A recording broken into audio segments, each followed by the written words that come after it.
Decode the World Unfiltered.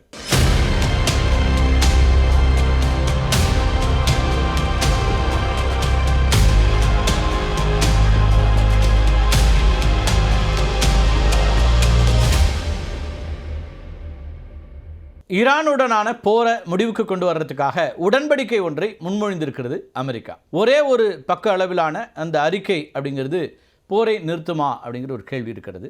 மத்திய கிழக்கில் Iran மற்றும் அமெரிக்கா இடையில நீடித்து வரக்கூடிய மோதல்களை முடிவுக்கு கொண்டு வர்றதுக்காக ஒரு பக்க அளவிலான குறுகிய கால புரிந்துணர்வு ஒப்பந்தத்தை அமெரிக்கா முன்மொழிந்திருக்கிறது. இந்த ஒரு பக்க மெமரண்டம் அனைத்து பிரச்சனைகளையும் உடனடியாக தீர்க்காது அப்படின்னாலும் 2 முக்கியமான இலக்குகளை கொண்டிருப்பதாக சொல்லப்படுது. அதில் ஒன்று தற்போதைய போரை அதிகாரப்பூர்வமாக முடிவுக்கு கொண்டு வருவது. இன்னொன்று அடுத்த 30 நாட்களுக்குள்ள ஈரான் அணுசக்தி திட்டம், பொருளாதார தடைகள் நீக்கம், அது மட்டும் இல்லாமல் ஹார்மோஸ் நீரிழை விவகாரங்கள் குறித்தெல்லாம் ஒரு இறுதி முடிவெடுக்கிறதுக்கான பேச்சுவார்த்தைகளை தொடங்குறது அப்படின்னு 2 முக்கியமான அம்சங்கள் இதில் குறிப்பிடப்பட்டிருக்கின்றன. இதுக்கு முன்னதாக ஈரான் தன்னுடைய யுரேனியம் செறிவூட்டக்கூடிய திட்டத்திற்கு தற்காலிக தடை விதிக்க வேண்டும் அப்படின்னு சொல்லுது அமெரிக்கா. அமெரிக்கா 20 ஆண்டு கால தடையை வலியுறுத்த ஈரான் 5 ஆண்டுகளை முன்மொழிந்திருக்கிறது.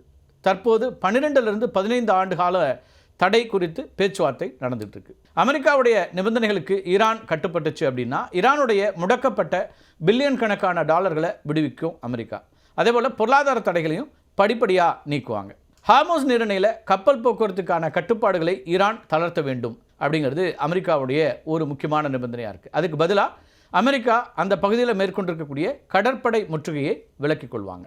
அமெரிக்கா முன் வச்சிருக்கக்கூடிய பரிந்துரைகளை ஈரான் தரப்பில் அமெரிக்கன் விஷ் லிஸ்ட் அப்படின்னு சொல்லி கிண்டல் பண்ணுறாங்க. ஈரானிய நாடாளுமன்ற சபாநாயகர் முகமது பாக்கர் காலிஃபா அமெரிக்காவுடைய இந்த முயற்சியை ஆபரேஷன் ட்ரஸ்ட் மீ ப்ரோ அப்படின்னு சமூக வலைத்தளத்தில் விமர்சிக்கிறார். அமெரிக்கா முன் வச்சிருக்கக்கூடிய இந்த ஒப்பந்தம் இறுதியாச்சு அப்படின்னா அடுத்த கட்ட பேச்சுவார்த்தைகள் பாகிஸ்தானுடைய இஸ்லாமாபாத் அல்லது சுவிட்சர்லாந்தினுடைய ஜெனீவா நகரில் நடைபெறத்துக்கான வாய்ப்புகள் இருப்பதாக தெரியுது. ஒருவேளை பேச்சுவார்த்தை தோல்வியடையுது அப்படின்னா மீண்டும் இராணுவ நடவடிக்கைகள் தொடங்கப்படும் அப்படிங்கிற எச்சரிக்கையை அமெரிக்கா கொடுத்துருக்காங்க. இதுக்கிடையில் தன்னுடைய நெருங்கிய நட்பு நாடாக இருக்கக்கூடிய அமெரிக்காவுக்கு சவுதி அரேபியா மிகப்பெரிய ஒரு அதிர்ச்சி வைத்தியத்தை கொடுத்துருக்குன்னே சொல்லணும். ப்ராஜெக்ட் ஃப்ரீடம் திட்டத்திற்கு தன்னுடைய வான் பகுதியை பயன்படுத்தக்கூடாது அப்படின்னு சவுதி அரேபியா அமெரிக்க இராணுவத்திட்ட கண்டிப்பாக சொல்லியிருக்கிறாங்க. இந்த ப்ராஜெக்ட் ஃப்ரீடம் அப்படின்னா என்னன்றதை நம்ம ஏற்கனவே பார்த்துருக்கிறோம், ஆனாலும் சுருக்கமாக இப்போ பார்த்துடலாம். ஹார்மோஸ் நீரிணை மற்றும் செங்கடல் பகுதிகளில் ஈரானுடைய அச்சுறுத்தல்களிலிருந்து சர்வதேச கப்பல் போக்குவரத்தை பாதுகாப்பதற்காக அமெரிக்கா உருவாக்கிய இராணுவ கூட்டமைப்பு திட்டம் தான் இந்த ப்ராஜெக்ட் ஃப்ரீடம். இது மூலமாக ஈரானை சுற்றி இருக்கக்கூடிய கடல் பகுதிகளில் வலுவான கடற்படை முற்றுகையை ஏற்படுத்துறது அமெரிக்கா திட்டமிட்டிருந்துச்சு. ஆனால் அமெரிக்க போர் விமானங்கள் சவுதி அரேபியாவுடைய வான்பரப்பை பயன்படுத்தி ஈரான் மீது தாக்குதல் நடத்துறதுக்கு அனுமதி இல்லை அப்படின்னு இப்போ சவுதி அரேபியா திட்டவட்டமாக சொல்கிறாங்க. சவுதி மண்ணில் இருக்கக்கூடிய அமெரிக்க இராணுவ தளங்களிலிருந்து ஈரான் அல்லது அதனுடைய ஆதரவு அமைப்புகளுக்கு எதிராக செயல்படக்கூடாது அப்படிங்கிறதா சவுதி அரேபியாவுடைய கண்டிப்பான ஒரு அறிவிப்பாக இருக்குது. அமெரிக்கா தலைமையிலான ப்ராஜெக்ட் ஃப்ரீடம் கூட்டணியில் இணைந்து செயல்படவும் சவுதி அரேபியா இதுவரைக்கும் அதிகாரப்பூர்வமாக சம்மதிக்கவில்லை அப்படிங்கிறத நம்ம இங்கே பார்க்க வேண்டியிருக்கு. சரி, சவுதி ஏன் இந்த முடிவை எடுத்திருக்கு அப்படின்னு ஒரு கேள்வி எழலாம். சவுதி அரேபியாவுடைய இந்த தற்காப்பு அணுகுமுறைக்கு பின்னாடி முக்கியமான புவிசார் அரசியல் காரணங்கள் இருக்கின்றன. ஈரானுக்கும் அமெரிக்காவுக்கும் இடையிலான போரில் சவுதி அமெரிக்காவுக்கு ஆதரவு அளித்ததுனால ஈரானுடைய ஏவுகணைகள் மற்றும் ட்ரோன்கள் சவுதியினுடைய எண்ணெய் சுத்திகரிப்பு நிலையங்களை தாக்கக்கூடும் அப்படிங்கிற ஒரு நிலை இருக்குது. அது மட்டும் இல்லை, ஈரானுடைய ஆதரவு பெற்ற ஹூதி கிளர்ச்சியாளர்கள் இருக்காங்களே அவங்களோட சுமூகமான பேச்சுவார்த்தையை சவுதி இப்போ மேற்கொண்டுட்டு இருக்காங்க. இப்போ அமெரிக்காவுக்கு ஆதரவு அளிப்பதுங்கிறது ஏமன் நாட்டு எல்லையில் மீண்டும் போரை தீவிரப்படுத்தக்கூடியதாக மாறலாம் அப்படின்னு அவங்க நினைக்கிறாங்க. அதே போல் விஷன் 2030 திட்டத்தின் கீழே சவுதி அரேபியா தன்னுடைய பொருளாதாரத்தை மேம்படுத்திட்டு இருக்காங்க. இந்த பகுதியில் ஏற்படக்கூடிய போர் பதற்றம்ங்கிறது இந்த திட்டத்திற்கு கடுமையான பாதிப்புகளை ஏற்படுத்தும் அப்படின்னும் ஒரு கணக்கு போடுது சவுதி. சவுதி அரேபியாவுடைய இந்த நிலைப்பாடுங்கிறது அமெரிக்காவுடைய ப்ராஜெக்ட் ஃப்ரீடம் நடவடிக்கைக்கு பெரும் நெருக்கடியை ஏற்படுத்தியிருக்குன்னே சொல்லணும். சவுதியுடைய வான்பரப்பை பயன்படுத்த முடியாததால அமெரிக்க போர் விமானங்கள் நீண்ட தூரம் சுற்றி செல்ல வேண்டியிருக்கு. இது எரிபொருள் செலவையும் நேரத்தையும் அதிகரிக்குது. ஐக்கிய அரபு அமீரகம் அதுபோல் கத்தார் போன்ற நாடுகளும் இப்போது சவுதியினுடைய பாதையை தொடர வாய்ப்பு இருக்கிறதுனால ப்ராஜெக்ட் ஃப்ரீடம் அப்படிங்கிறது ஒரு முழுமையான மத்திய கிழக்கு கூட்டணியாக அமையாமல் அமெரிக்காவுடைய தனிப்பட்ட முயற்சியாக மாறக்கூடிய நிலை ஏற்பட்டிருக்கு. மத்திய கிழக்கில் தன்னுடைய நீண்டகால நட்பு சக்தியாக இருக்கக்கூடிய சவுதி அரேபியாவை தன்னோட பக்கம் இழுக்க முடியாததுங்கிறது ட்ரம்ப் நிர்வாகத்தினுடைய வெளியுறவு கொள்கைக்கு ஒரு பின்னடைவாக பார்க்கப்படுது.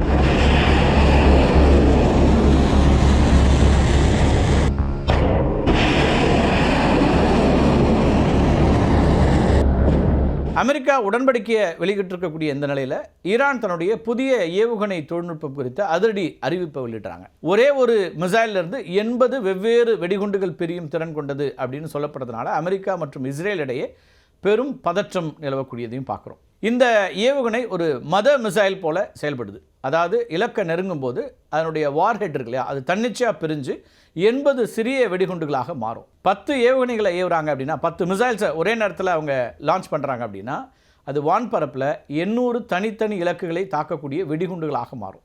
அமெரிக்காவுடைய தாட், அதே போல் பேட்ரியாட் ஏவுகணை எதிர்ப்பு அமைப்புகள் இருக்கு இல்லையா, இது ஒரு நேரத்தில் சில குண்டுகளை மட்டும்தான் இடைமறிக்க முடியும். 800 பாகங்கள் ஒரே நேரத்தில் வருதுன்னு வச்சுக்கோங்களேன், அப்போ அந்த தற்காப்பு அமைப்புகள் செயலிழக்கக்கூடிய ஒரு அபாயம் இருக்குது. இந்த தொழில்நுட்பம் ஈரானுடைய சில குறிப்பிட்ட ஏவுகணைகளில் பொருத்தப்பட்டிருப்பதாக சொல்லப்படுது. அதில் ரொம்ப முக்கியமானது செஜில். இது 4000 கிலோமீட்டர் தூரம் வரைக்கும் சென்று தாக்கக்கூடிய ஒரு மிசைல். திட எரிபொருள் மூலமாக இயங்குறதுனால இதை மிக வேகமாகவும் ரகசியமாகவும் ஏவ முடியும். மறுபிறப்பு அப்படின்னு பொருள்படக்கூடிய ரஸ்தாகிஸ் ஏவுகணையிலையும் இந்த தொழில்நுட்பம் கொண்டு வரப்பட இருக்குதா சொல்லப்படுது. இந்த மிசைல்ஸ் வெறும் தற்காப்புக்கு மட்டும் இல்லை, அமெரிக்காவுடைய ப்ராஜெக்ட் ஃப்ரீடம் திட்டத்திற்கு பதிலடி கொடுக்கக்கூடிய ஒரு தாக்குதல் ஆயுதம், அஃபென்சிவ் வெப்பன் அப்படின்னு ஈரான் சொல்லியிருக்கிறாங்க. இந்த ஏவுகணைகள் இஸ்ரேலுடைய அயன் டோம், அதேபோல் ஆரோ போன்ற அமைப்புகளை மீறி செல்லக்கூடியவை அப்படிங்கிறதுனால இஸ்ரேலும் தன்னுடைய வான் பாதுகாப்பை மேலும் பலப்படுத்தணும் அப்படிங்கிறதுக்கான முயற்சியில் இருக்கிறாங்க. இப்போ ட்ரம்ப் நிர்வாகம் இந்த தொழில்நுட்பத்தை உளவியல் போர் அப்படின்னு சொல்லுது.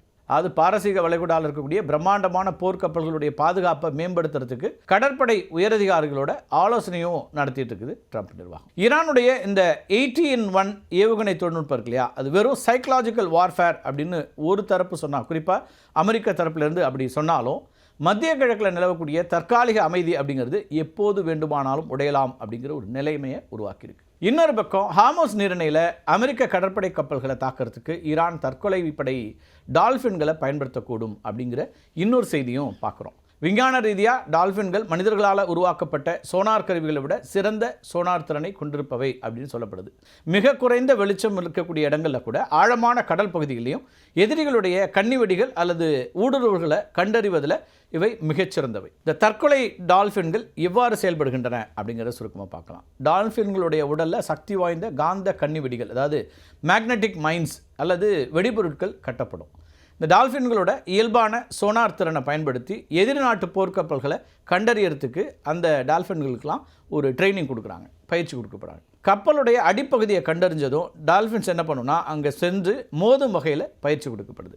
இது கப்பலுடைய அடிப்பகுதியில் பெரிய துளையை ஏற்படுத்தி அதை மூழ்கடிக்க செய்யக்கூடிய ஒரு திறனை கொண்டதாக இருக்கும். ரெடார் கருவிகளால் டால்ஃபின்களை ஆயுதங்களாக அடையாளம் காண்பதுங்கிறது கடினம். இவை கடல்வாழ் உயிரினங்கள் அப்படிங்கிறதுனால எதிரி கப்பல்கள் அவற்றை கடந்து செல்ல அனுமதிக்கும் வாய்ப்பும் அதிகமாகும்.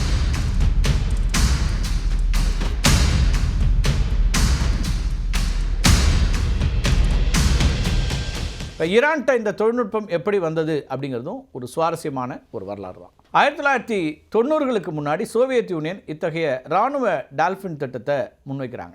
சோவியத் யூனியன் வீழ்ந்த பிறகு 2000ஆவது ஆண்டில் யுக்ரைனிலிருந்து ஈரான் சில இராணுவ பயிற்சி பெற்ற டால்ஃபின்களை வாங்குது. அந்த டால்ஃபின்களுக்கு பயிற்சி அளித்த நிபுணர்களும் ஈரானுக்கு போயிட்டு உதவி பண்ணுறாங்க.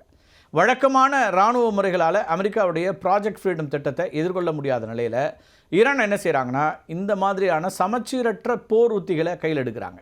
ஆனால் ஈரான் கிட்ட தற்கொலை டால்ஃபின்கள் இருப்பதற்கான நேரடி ஆதாரம் இல்லை அப்படின்னு அமெரிக்க பாதுகாப்பு செயலாளர் பீட் ஹெக்ஸெட் சொல்கிறார். ஈரான் புது ஆயுதங்களை திடீர்னு போர்க்களத்தில் இறக்கக்கூடிய நிலையில் இந்த தற்கொலை டால்ஃபின்களும் உண்மையாக இருக்குமோ அப்படிங்கிற ஒரு கவலையும் ஒரு பக்கம் இருக்குது. மத்திய கிழக்கின் தற்போதைய சூழல் அப்படிங்கிறது ஒரு மெல்லிய நூலழையில் ஊசலாடி கொண்டிருக்கக்கூடியதாகத்தான் இருக்குது. ஒரு பக்கம் அமெரிக்கா முன்வைக்கக்கூடிய இந்த ஒப்பந்தம் அப்படிங்கிறது அமைதிக்கான உண்மையான முயற்சியாக தெரியலை. இன்னொரு பக்கம் அது போரை தவிர்க்க விரும்பக்கூடிய ஒரு கால அவகாசமாகவே பார்க்கப்படுது. டைம் பையிங் டாக்டிஸாக அதை பார்க்குறாங்க. 150 பக்கங்கள் கொண்ட விரிவான ஒப்பந்தங்களே தோல்வியடைஞ்சிருக்கக்கூடிய நிலையில் ஒரு பக்கம் மெமரண்டம் ஈரானுடைய அணுசக்தி கனவுகளையும் அமெரிக்காவுடைய பிடிவாதத்தையும் கட்டுப்படுத்தும் அப்படிங்கிறது ஒரு பெரிய கேள்விக்குறி தான். இன்னொரு பக்கம் சவுதி அரேபியாவுடைய நடுநிலை அணுகுமுறை இருக்கு இல்லையா, அது மிகப்பெரிய புவிசார் அரசியல் மாற்றத்தினுடைய அறிகுறியாக பார்க்கப்படுது. இறுதியாக ஹார்மோஸ் நீரிணையில் அமைதி திரும்புமா அல்லது போர் நீடிக்குமா அப்படிங்கிறது அடுத்த 30 நாட்களில் நடைபெறக்கூடிய பேச்சுவார்த்தைகள் தான் இருக்கிறது அப்படிங்கிறது தான் இப்போ இருக்கக்கூடிய நடைமுறை யதார்த்தம். மீண்டும் ஒரு காணொலியில் சந்திக்கலாம் நண்பர்களே. நன்றி, வணக்கம்.